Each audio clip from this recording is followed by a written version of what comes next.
criminals. We took many people off the streets of Washington, D.C.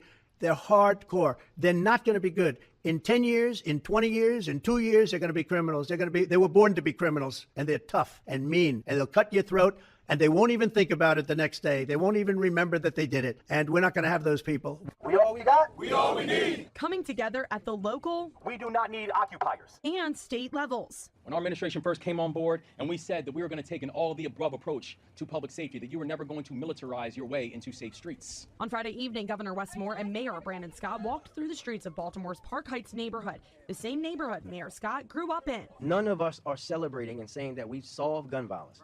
But what we are saying is that we, as a collective, have us in the best position that we have been in 50 years. We all we got. We all we need. We all we got. We all we need. Hello and welcome back to Political Commentary Corner. I'm your host, Lawrence Grandpre.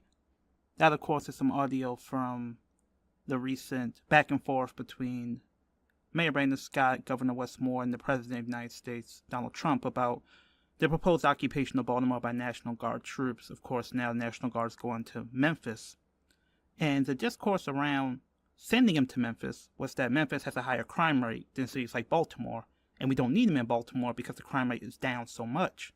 But the question is why? And I think that this episode is centering on the answer to that question and how it engages narratives around policing and the National Guard. Because if the answer is it's down because of, as the governor said, the all-of-the-above approach, which includes violence prevention, the prosecutors, chiefs and sheriff, and police, then why not have some more National Guard? Because more is better if it's all of the above. This is opposed to the sounds you heard about people chanting, "We're all we got, we all we need." And the community anti-violence walk, where the governor and the mayor made these remarks, was hosted by an organization whose name is not mentioned in the news report. And that organization is We Are Us, an organization that we support, that mobilizes multiple variety of faith organizations and cultural, spiritual approaches to violence prevention that we believe are the real reason why violence is down. So when the governor says all of the above, and the mayor says gun violence reduction strategy, GVRS, this constant refrain, what do those words mean? Because the governor and the mayor consistently make it out, and sometimes even the right-wing critiques of the governor and the mayor, that GVRS means violence prevention, means We Are Us, means grassroots alternatives to heavy-handed policing tactics. This podcast is designed to interrogate that because I think in reality, when you study GVRS, the logic behind the policing portions of GVRS, which are the majority of what is actually GVRS, as opposed to grassroots violence prevention, actually mirrors the logic of the people wanting to send the National Guard to cities around the country. And we have to be able to critique gun violence reduction strategy and not accept the argument that it is a public health alternative to heavy-handed policing, in order for us to make the argument as to why we don't need the National Guard and to make grassroots violence prevention not depend on investments in policing like GVRS, in order for us to prove that we don't need the National Guard or heavy-handed policing tactics, be it the state troopers or any other folks occupying our community. So again, please check us out on lbsbaltimore.com. Please like and subscribe and give a rating to this podcast. This is a new podcast, so if you give the ratings on Apple Podcasts, it'll really help us in the algorithm. Please check out the other shows on the Black Liberation Media Network and the Black Liberation Media page. Please sign up to their Patreon, and we thank you for engaging this new addition to the LBS podcast family. With that, let's get started.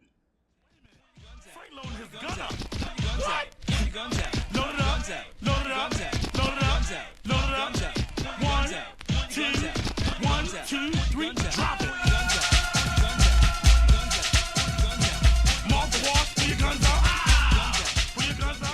Just because the Guard isn't coming eminently to Baltimore does not mean Trump may not try to send them in the future. So I want to start this episode with giving some talking points to help deconstruct the logic behind sending the Guard as a setup to how we understand the value of violence prevention, to conclude by arguing that GVRS, rather than the tool to foster grassroots violence prevention, may actually be a tool to hinder it. So it's important to understand that when Trump says he wants to send the National Guard, he's saying that the black folks in this city are screaming for something to be done about crime, and that the liberals and the lefties can't hear those people. And though this occupation does not poll well they continuously lean back on this argument around the real people on the ground are calling for something to be done. So it's just a small sample of the voices on the ground.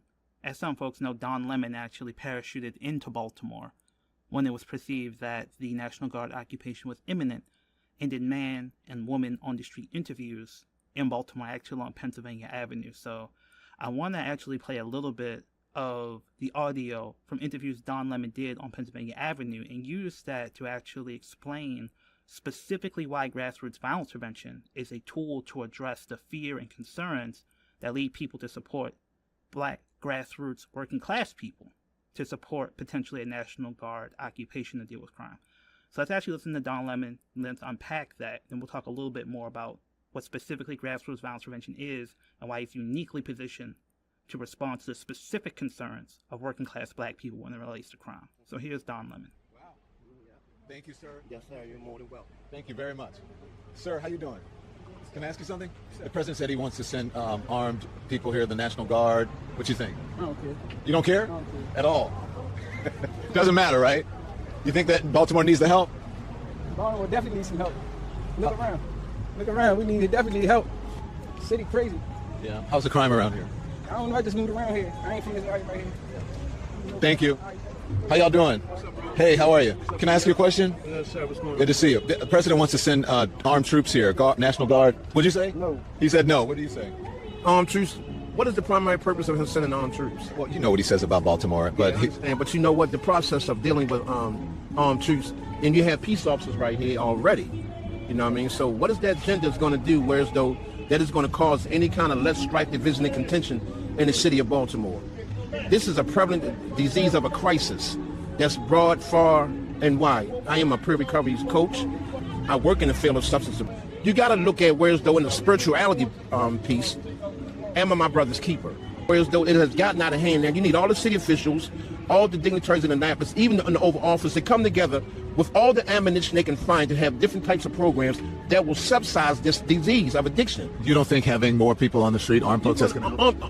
What it's going to do? It's going to minimize maybe the crime, right? That's reflecting from substance abuse. But it's not going to take care of the root problem. It's not going to take that underline. People are going to do what they do for survival. You know what I mean? By any means necessary, which I call a Malcolm X syndrome. By any means necessary. I appreciate you talking to me. Thank you. Okay. Ma'am, do you think they should send troops? Yes, I do. Why? Because, like he said, I mean, it's like survival of the fitness around here. You know, people getting killed. You know, these kids out here, they're not respecting their parents. They just talk to their parents any kind of way, and that's really not fair. Not fair to the parents, because these kids are disrespectful out here. You know, they cursing at you. Even I noticed this morning when I was getting on the bus to go over to a meeting, I know that the kids wouldn't let the elderly sit down. They make them stand on the bus. That's very ignorant. They should have respect. I was taught saying yes, ma'am, and no, ma'am. You know, I was taught where though kids would be seen but not heard. So you're in favor of sending armed troops here to help? I mean, if that's what y'all need to do, go for it. Yeah. You know, we need a change. Yeah. We really need a change. Yeah. So it may not come as a surprise to folks listening to the podcast. I'm not the biggest fan of person on the street interviews because people have been so beaten down by white supremacy in the media environment that when you come to them and you say, would you like something to be done to change your community? They say, yeah, something has to change. And the first person who was interviewed first says, I don't care. But then as Don Lemon keeps pushing him, it's like, yeah, I guess we need something. This shows the manufacturing consent, the claiming that there's actually a grassroots mandate for these kind of interventions is really an extension of the enforced hopelessness in these communities. Again, this is Pennsylvania Avenue, the same community where Bilal Abdullah was shot and killed. The same community where it wasn't just neglect, but it was intentional evisceration of community by urban renewal that caused mass incarceration because they actually invested in Pennsylvania Avenue and sent the police to quote-unquote protect the investment. But none of that history is brought up. And all you see is the results of mass incarceration, the results of predatory inclusion of federal urban renewal policy. And then you say, well, I guess we need more. I guess we need something, right? And this is the historical context we need to push back against the arguments that people are demanding for the National Guard or the state troopers or the BPD to surge into our communities. Because what they're really saying is that something has to change, and they're not being told who's doing the work to change the conditions on the ground. So I think that the last person interviewed, the woman, really shows the cultural context behind the perception that something is wrong in that community. She's not even really talking about crime. She's talking about the abstract concept that the youth don't respect the elders. And again, you can call that people being old or propaganda or watching too much Fox News, but if there's a real sense that youth losing a sense of moral compass and guidance is what's causing crime, then doesn't it make sense to invest in programming intentionally designed to harness the culture and resources of African people, to engender a sense of respect for community, for elders, and for themselves in community upstream, not just the shooters, not just for the people who are adjacent to the street and carrying guns, but for the entire community to have reparative programming, to give them context to explain the intentional political, psychological, and social attacks on community, so that young people can look at the community and not say, our elders failed us, look at the community around us, but can have context to explain the work that elders have done that has been hidden by a media system and a school system refusing to actually cover the work that's being done. Again, just the clips I showed you today, they don't even mention the organization that sponsors the walk where the governor and the mayor are speaking. So the lady in this clip wouldn't even know that there are people doing community walks consistently, giving people connections to addiction treatment, as the second person who was interviewed talked about the need for all hands-on-deck response to addiction, and doing that comprehensively within a violence prevention framework. So that's part of the work of We Are Us. Again, grassroots violence prevention is people working through the entire community, having consistent conversations with people who are on the streets. Maybe they sell drugs, maybe they don't. Maybe they're in community doing work, or maybe they're just outside because that's nothing to do and they want a friend group. Gathering the information, scanning for conflicts, being able to mediate conflicts. So much of the violence in our community, a study by the Mayor's Office of Neighborhood Safety and Engagement says that over 50% of violent crimes, murders in this community are not from drug dealing, not from beefs over corners, not from intentional hits, but varieties of interpersonal conflict that get out of hand. And the fact that we've cut the murder rate 50% in this city by investing specifically in institutions that have a cultural context to mediate that conflict, I think is very, very important. And the fact that people don't know it, the fact that people like Don Lemon interviewed don't know that's what's happening because the media wants to focus on Trump versus the mayor and the governor and not the people on the ground doing the work.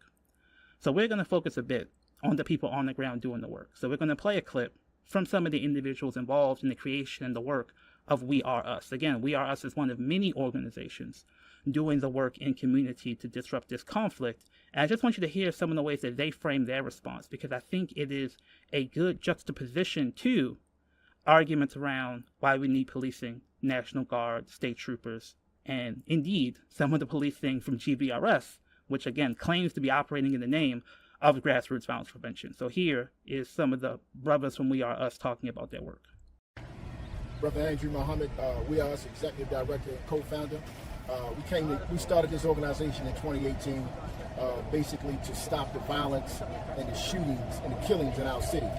So we just connected with leaders around the city and faith-based leaders, brothers in the street, Muslims, Christians, and just black men in general. We wanted to see a change in our city, and the brothers came together, and we've been rolling for 6 years ever since. But the number one goal was collaboration and resources. Let me just say, I'm Andre Bundle, co-founder of We Are Us. But what I want to just lift up is how can you get all of these individuals who are talented in their own right, who have their own organization, give up some of that time, that talent that they have, and work for a larger organization to be able to ensure that the umbrella organization, We Are Us, continue to exist even while those individuals with that talent continue to build out their organization. So with the foundation that was laid, it was already planted 4 major pillars, which was to protect, connect, mediate, and message. And that was critical to foundational, that everything we do are in those 4 pillars. And so that foundation was laid by the founders, even when it was in the Mayor's Office of African American Male Engagement. Then when we became its own 501c3, those foundations continue to move out throughout the community. EB, who right here was key to mediating some critical beefs. So you want to talk about the Stop the Beef program? I've been doing this work for 27 years in the inside, and came out of walked out the prison gate and walked straight into the walk of We Are Us. And once again, started working with young people in the city and realized it was a difference working with young people in society than it was in prison. And so I had to be retrained all over again with working with young people, and that's what We Are Us got for me. It trained me over again, helped me to start what's now the peace team, and the governing factors of it, and how to maneuver my way through all the things that you have to go through when you're just a grassroots organization. And so they really trained me up. And so this is what We Are Us, a factor that's really not talked about is how much they give to smaller organizations in building us up. That Pastor Coy always remind me of is the foundation with some of the data that me and Doc looked at back in 2018 when Baltimore had 309 murders. 275 of the murders was black men, and 175 of the murders was headshots. So we took that data, and what that data did for us, it gave us some goals. And there's some areas to focus on in regards to the murder and the violence. So you gotta have goals. And then you gotta push through them goals and make sure that you keep that out in the front. Because if you get away from that, then you mismanage what you're doing. Yes, sir. Take 30 more seconds and talk about how you all met. Okay. Oh, yeah. So it's a funny story because the organization started in 2018, but in 2015, literally our city was on fire. So we all came out to the police station, and we were out there. The young people, one of the guys, Major Russell, let the nation know, let us know, said, as long as they stay on that side, we don't have to arrest them. But your job is keep them on that side. As long as they don't come on outside, they're fine. And so Kat was over there, I was out there. We didn't know each other's name, but that was the day that I believe divinely God breathed on this work and said, you know what, this is going to go around the nation to help the nation. And that's how it started, and we didn't even know each other's names. So that was just an amazing moment in 2015. Yes, sir. Yes, sir. So there's a lot in that clip. I'll try to be as brief as I can be unpacking what I hear, because I hear an alternative narration of the history of Baltimore and its fight against gun violence and violent crime. And I hear a counter-narration that's actually really well designed to respond to the narrative we need the National Guard. So what happened was that in 2015, the National Guard came.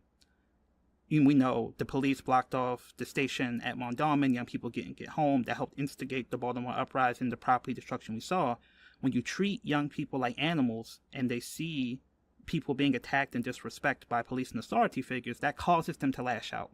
That causes disconnection, distrust in our community that actually seeds violence. So the people in We Are Us partially met each other, as stated, during the uprising.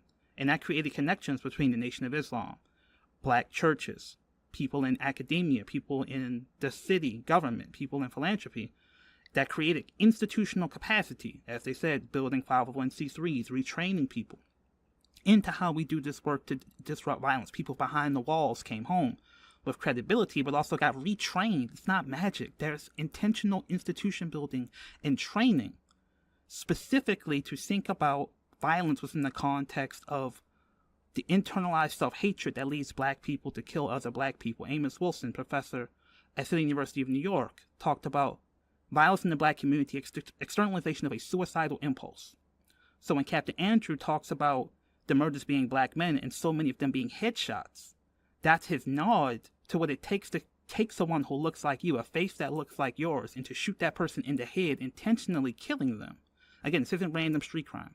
This is intentional attacks of black men against black men. So you need intentional cultural and spiritual interventions into that internalized self-hatred. Now, again, part of the issue with violence prevention is that when you're mediating street beef, it is confidentiality and a code of silence to the highest degree.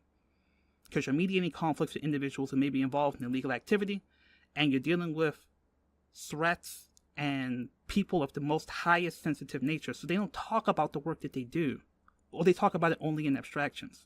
But I'll just talk about some of the things I've seen. I've seen them take groups of kids and have food giveaways and talk about, in the African village, when the village is under attack, it's the responsibility of the young soldiers to feed the community, to protect the community.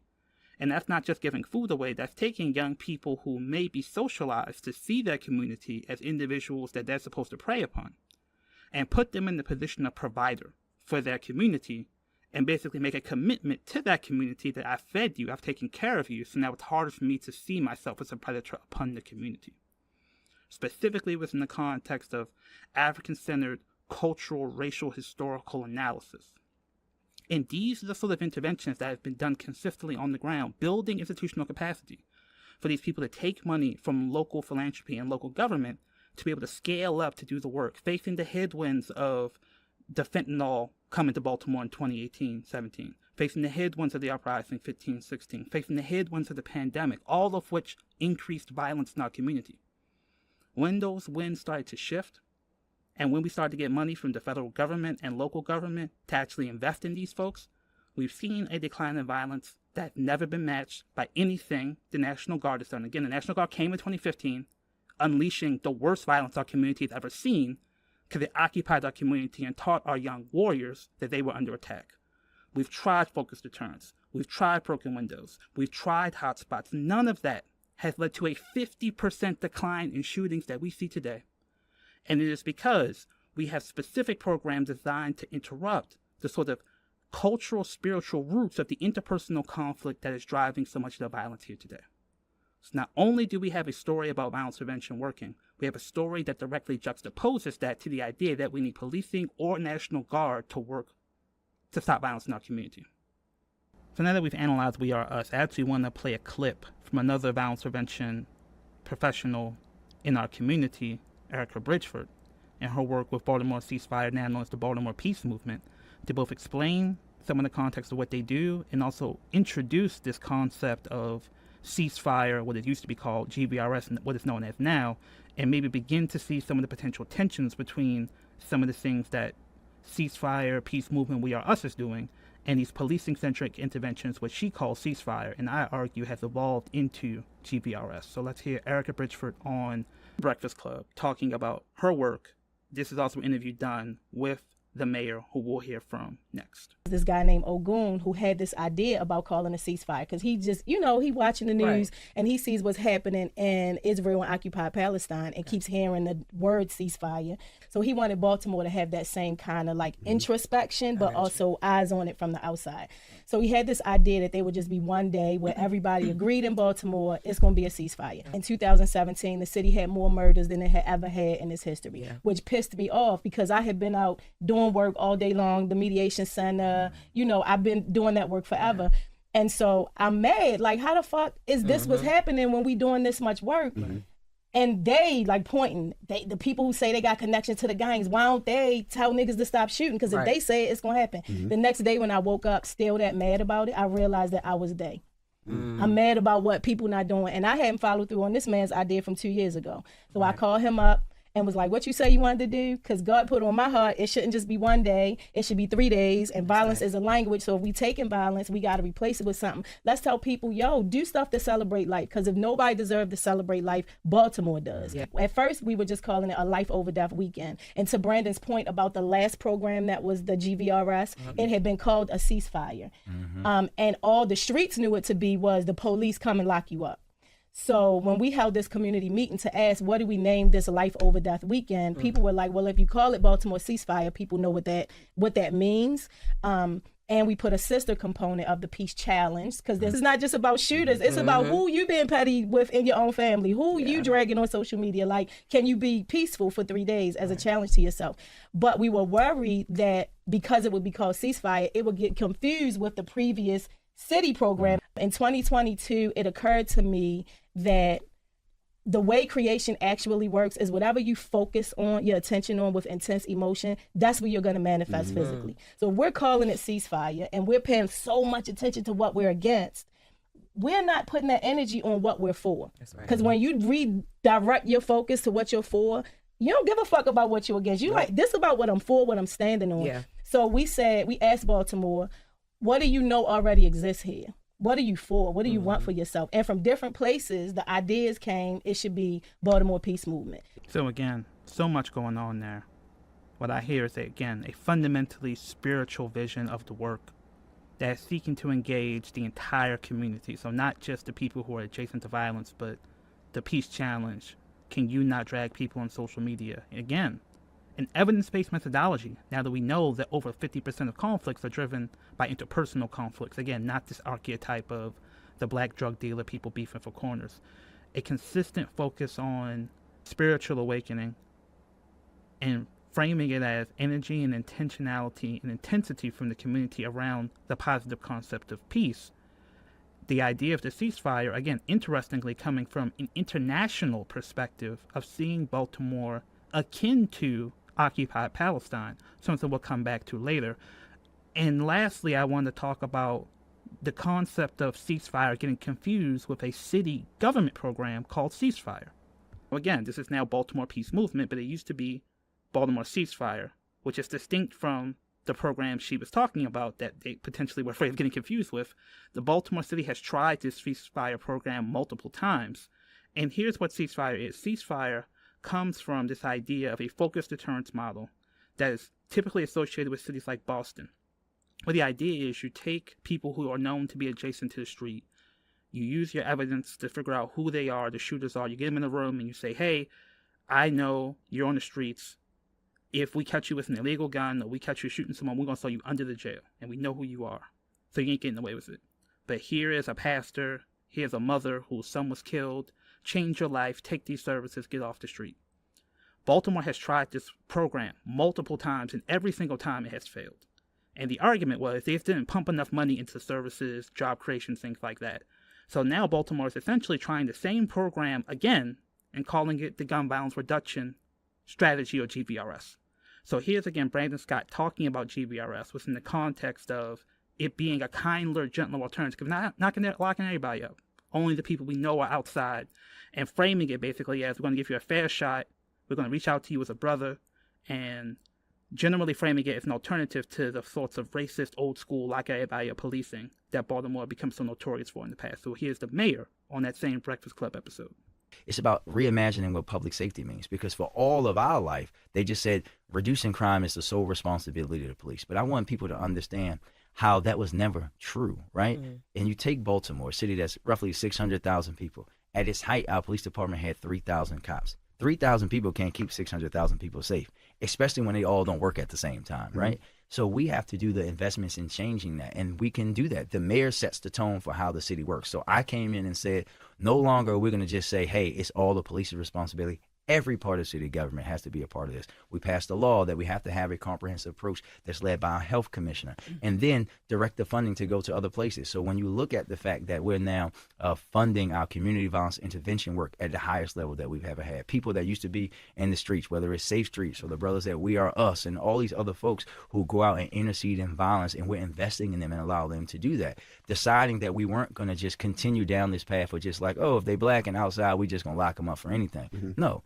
We're going to stand up what we call our group violence reduction strategy, which is the epicenter really of the movie, and say, we know who the people are who will most likely be the victim or perpetrator of violence. It's much like any other disease, right? Mm-hmm. Since my granddad had mm-hmm. prostate cancer, when I go to the doctor, what did he test me for? So we identify those people, and we're going to give them a chance first. They actually get a letter directly from me that says, look, in Baltimore terms, just, yo, I know who you are. Mm-hmm. I know what you're doing. I know where this is your chance. I know where you live. I know everything about what you do.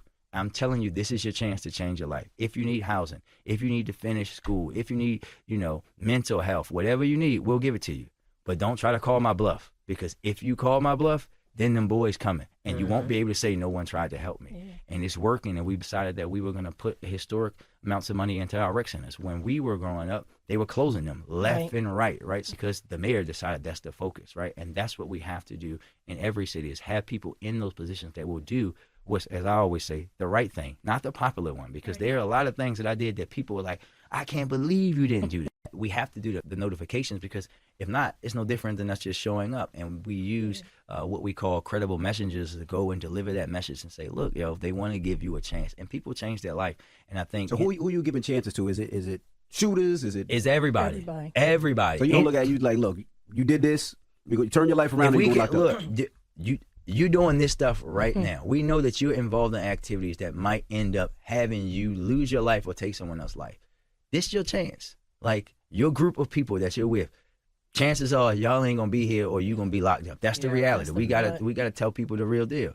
And if they don't, like, take that heed. There are people that took it, right? There was a young man, it almost brought me to tears. We just had a little graduation for some folks through YAP on Saturday. This young man literally said that one young man had been out and on the street since he was 12. And no one ever asked him what he wanted to do or how he can do things different until our folks showed up. Now he works for the convention center. Saturday, a young man had told us he had been out of school since elementary school and out there doing what folks do, right? Now we got him on the right track. People are working for the city. People are starting their own businesses and being able to, because we also have to understand, like, look, we all know our people don't own boats, right? We don't own gun companies. We have to understand what's really happening in that cycle that we're allowing ourselves to be put in, and we're trying to pull people out of that as much as possible. But we can't just have people shooting and killing people's grandmothers and babies and kids and wives and all the other craziness. We just simply can't have that. So I really want to take some time to try to unpack what the mayor is saying and recognize the mayor does make investments in grassroots violence prevention. But there's several issues with the way that he presents GVRS. So he talks about We Are Us as if it's part of the GVRS strategy. We Are Us does not work directly with police, and since GVRS is explicitly this focused deterrence framework, We Are Us is not really like the people delivering these so-called call-in letters. And that's important because people really support We Are Us. So the fact that he's using We Are Us to support GVRS is important because you can just fund We Are Us and not fund this GVRS component of the strategy that's failed multiple times already. Again, he explicitly calls it a public health alternative to the mass incarceration people associate with folks like Martin O'Malley. And it's important because, again, focused deterrence, when you actually listen to the people who are the proponents, as we will hear on this podcast, is not only not directly a public health approach to violence prevention, it is actually the criminologists, the people who are experts in the traditional racist academic discipline of studying communities as generating crime. It is their response in an attempt to essentially co-opt a lot of the language of public health and basically say, yes, violence is a disease, but we don't just need to actually focus on the root causes of the disease.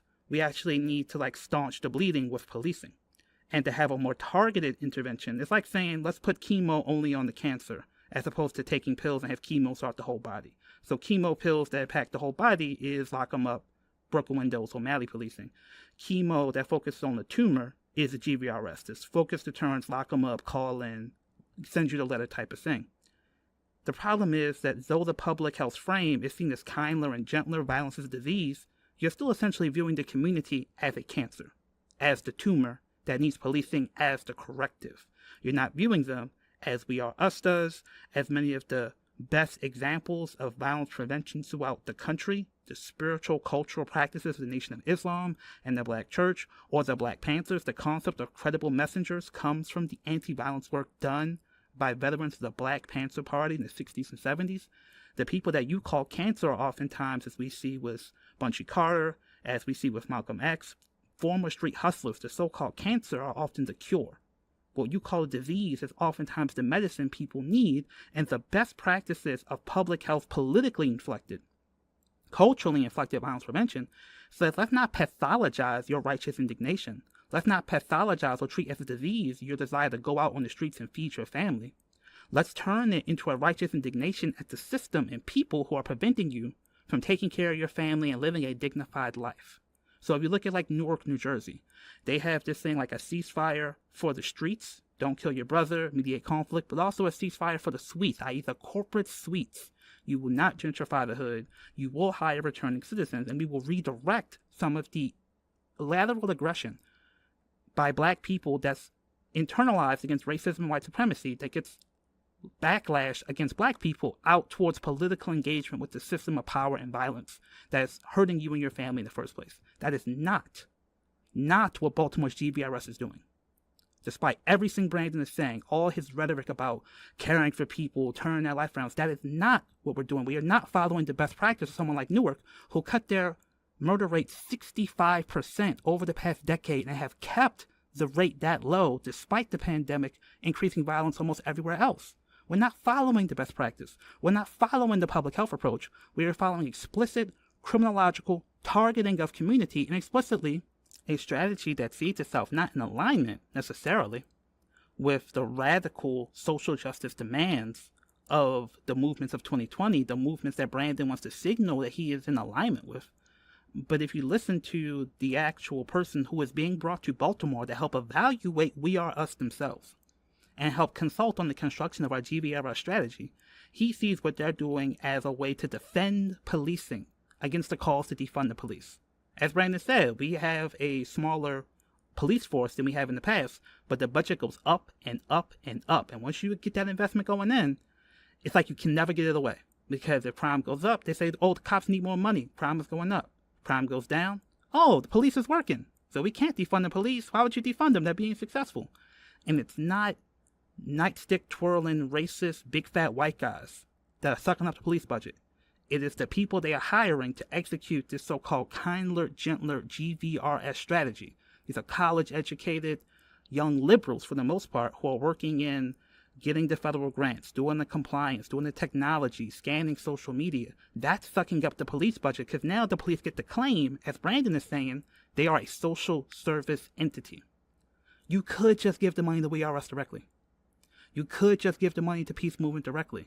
But instead, we have this strategy where the police get to suck up the energy and the veneer, the image of being a violence prevention organization, and is literally by design. So we're actually going to listen to some comments from, again, this is a real person. This is not like some academic who's dead. This is a real dude who's at University of Pennsylvania. He is being brought into Baltimore right now to consult on the construction of our GVRS strategy, and he explicitly, in his writings, his context, claims to not be public health. He is a criminologist by training. He is defending not just criminology in the abstract, but specifically the idea that we have to engage cops, talk to cops, work with cops, and use policing as a tool to stop violence. So this is Anthony Braga from University of Pennsylvania talking about his feelings about basically the movements of 2020 have gone too far. We have critiqued police too much. We have critiqued criminology too much. And he sees his work as a defense of policing and criminology. I'm going to read to you a quote from a book that he co-wrote with a co-author. And as you hear the words, just remember that this is the person helping to consult Baltimore in its alternative to an over-reliance on policing, in a public health strategy that many have lauded as a progressive alternative to an over-focus on policing. This is the author of Baltimore's GVRS strategy, writing, quote, "The police offer a unique capacity for violence prevention that has no good substitute from other institutions, and effective policing could prevent much of the shooting.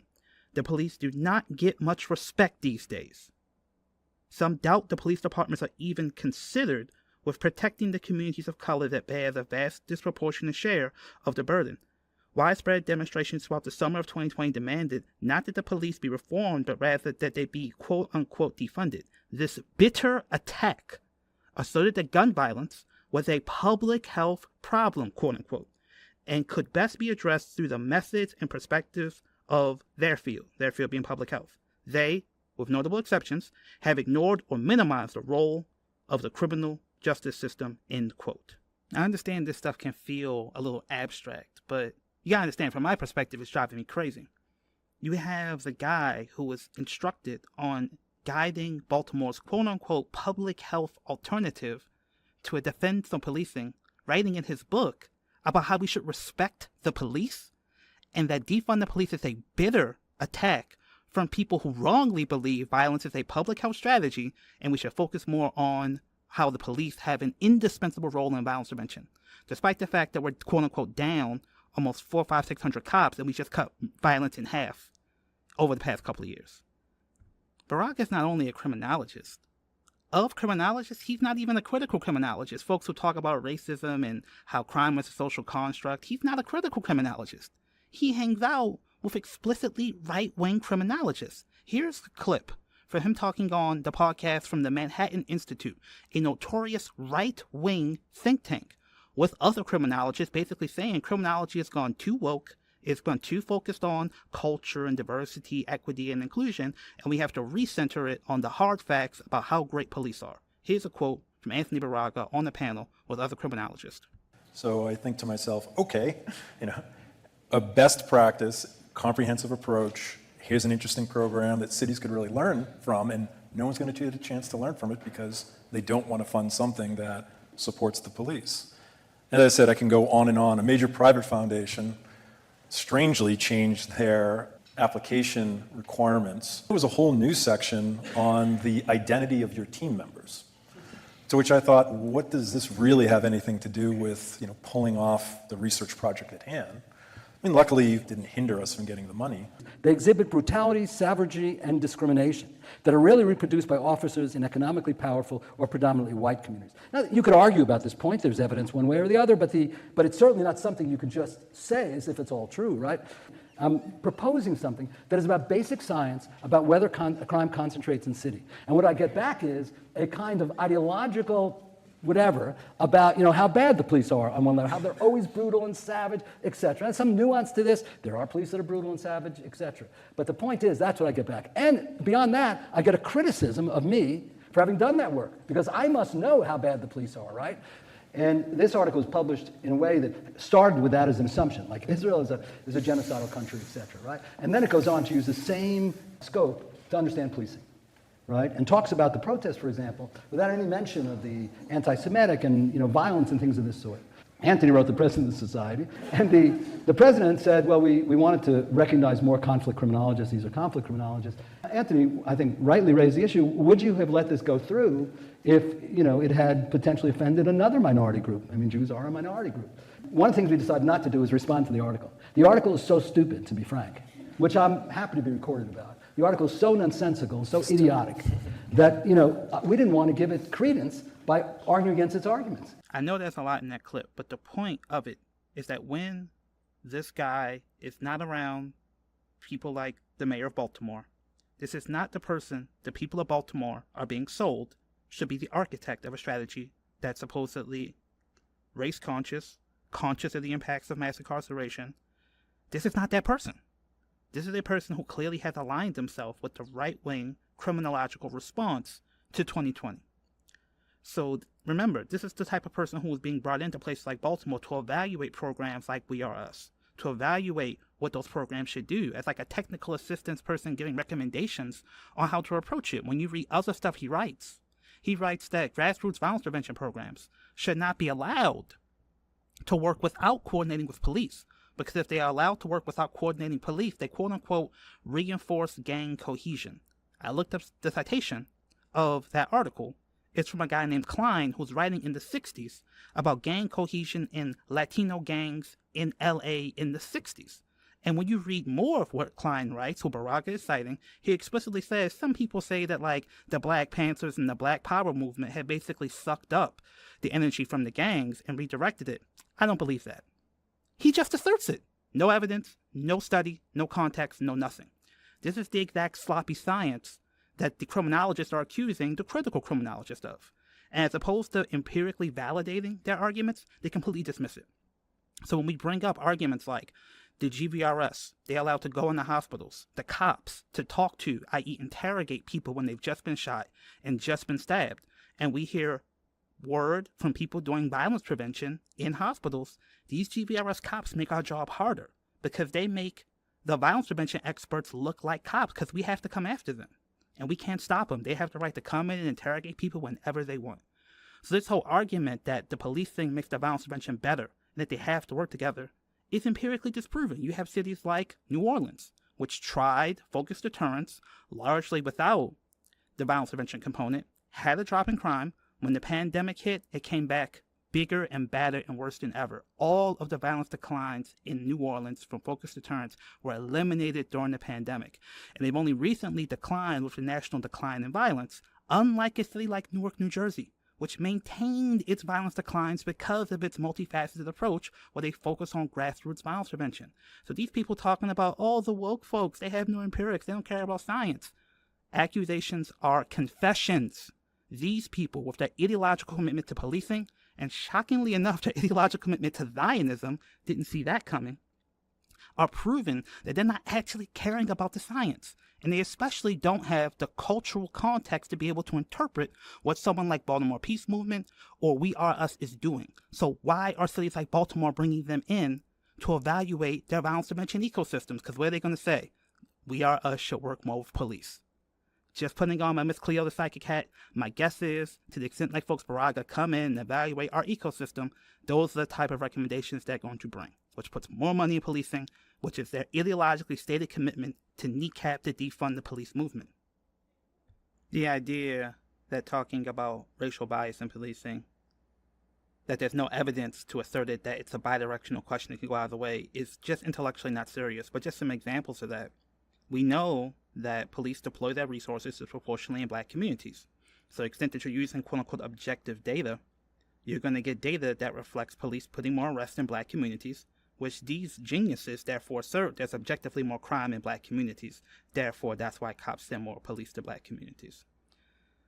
Braga tries to get out of this by saying, oh, I'm responding to calls for data, and the police can't control who calls them. So if there are more calls coming from the black community, then that proves that's not bias. It's the people choosing with their calls where the crime is.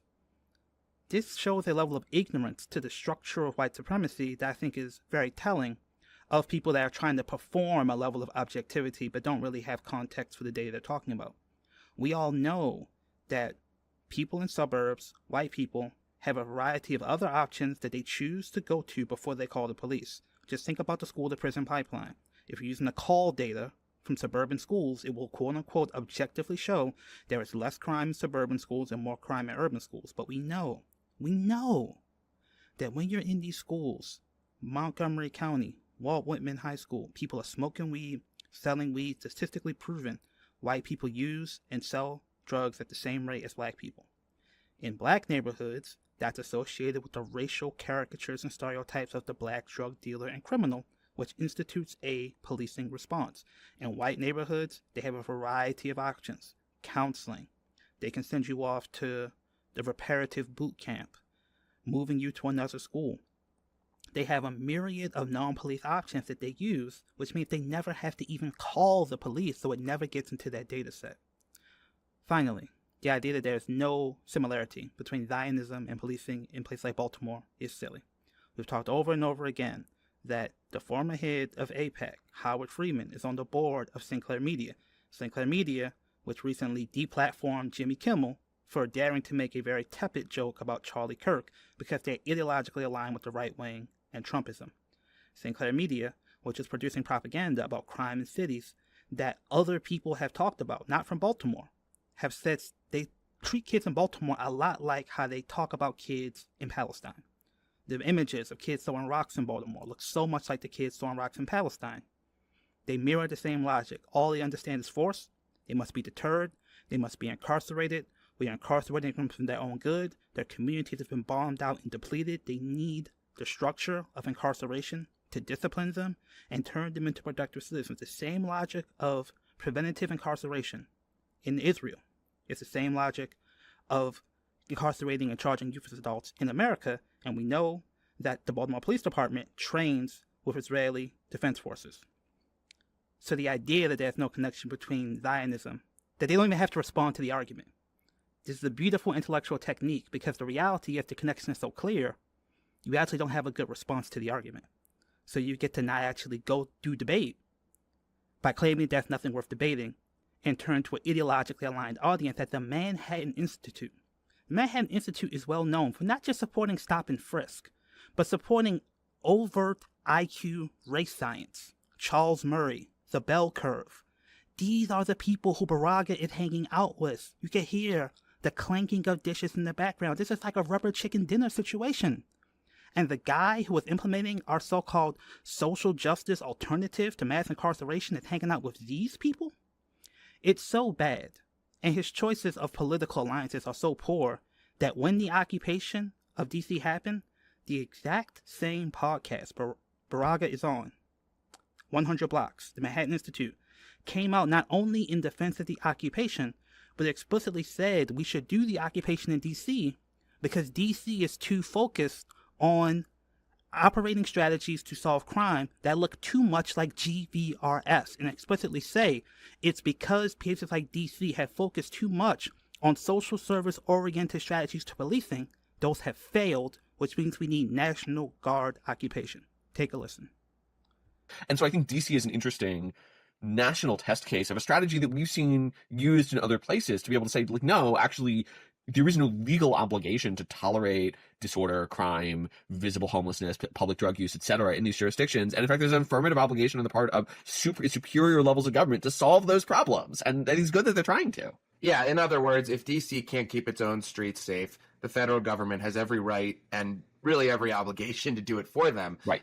This is legal. The president has this authority. You go to Southeast or wherever, you go where the source of these problems are, and it's like stepping into a different world. And it's entirely voluntary. Hang out there. Yeah, I mean, so like, there's an assessment from a couple of years ago. I forget the exact fraction, but it's something like 60% of violent crime in the District of Columbia is attributable to 1,000 people. And the district authorized the study, and they're like, we need to give these people wraparound services. We need to provide them with stuff. We need to make sure. I'm like, you need to put those people in prison forever. Like, that's what you need to do. And the fact that the city won't do it is insane. What's critical about that clip is, again, this is the podcast that the architect, one of the critical sources of intellectual justification and consultants being brought in to consult on our GVRS strategy. The exact same rhetoric being used to defend GVRS is being used by his friends at the Manhattan Institute to say, you know, those small group of people that are driving violence in the cities, the idea that you should give them services is ridiculous. You should lock them all up. And again, how can you defend against the National Guard occupation when the architect of your strategy that you are citing is the reason you don't need the National Guard occupation? The underlying logic of what is actually driving his theory of criminology, and the friends he hang out with say, your defenses are wrong. We actually do need more police. We need things like the National Guard because your attempt to use social services, despite the fact that it's working, is soft on crime, is a hug a thug sort of approach that justifies these violent thugs from preying upon community, and we need to throw them in jail forever. Of course, this will not work. It is a literal conveyor belt. It's how population growth works, where if you lock some people up, more people just come up to take their place. When you lock somebody up, you destabilize community, you destabilize the homes that they were helping to provide for, to the extent they're involved in the underground economy. You create a job opening in the underground economy, which then they reach out to other people who are merely adjacent to the street to fill those job openings in the underground economy. So then, when that happens, the person who was in jail comes out of jail more traumatized, more hardened, and it gets to compete with the person you brought in as that replacement, thus driving violence. The best studies on this show that mass incarceration and specifically targeted hyper-incarceration in specific communities does not prevent violence. It is the literal driver of violent street crime. So if you care about victims, you care about community, you will not do this lock-em approach. And more importantly, you will have questions for GVRS. Because GVRS is targeting criminal groups, which means that you're trying to deter violence by one person in the group by threatening sanctions against the entire group. When you read Braga's book, he says things like, yeah, if someone in the group starts beefing, just go to a card game or a gambling session and lock everybody up for gambling. And then say, we hear someone in your group is beefing, tell them to squash the beef. That's not an anti-mass incarceration approach. That's actually a collective punishment approach, which potentially funnels even more people into the purview of the criminal legal system. Again, the conclusion is that the logic that we're trying to use to defeat the National Guard is the exact same logic the defenders of the National Guard are using to justify the National Guard. So whether they come next week, next month, next year, whether they never come, we must fundamentally reject the idea that it is this pathologization of community, viewing them as a disease, a cancer to be excised from the community, or a cancer that can only be cured through white saviors and a so-called elite academic, so-called public health approach, which is really just criminology. We know that now. And center on the successes we've had, so empowering the grassroots cultural and spiritual approaches to violence prevention that do not center police, that do not need police, that work upstream through the entire community, not downstream specifically on pre-selected subgroups of people that the police have identified, turning violence prevention into a tool of the criminal legal system and justifying police co-opting violence prevention. And frankly, folks like UPenn and Braga co-opting violence prevention into a criminological frame. Because I'm seriously telling you, we should question Brandon and anyone who supports folks like Braga being the standard of what is expertise on violence prevention, because I swear to you, if these are our friends in violence prevention, I do not want to meet our enemies.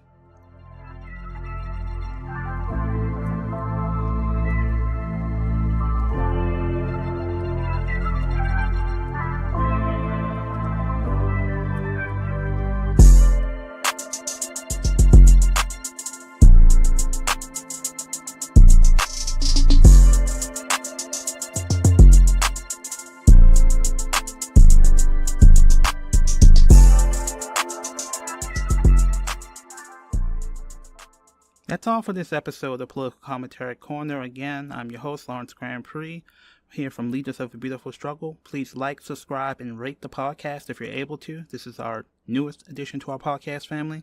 It really helps with the algorithm.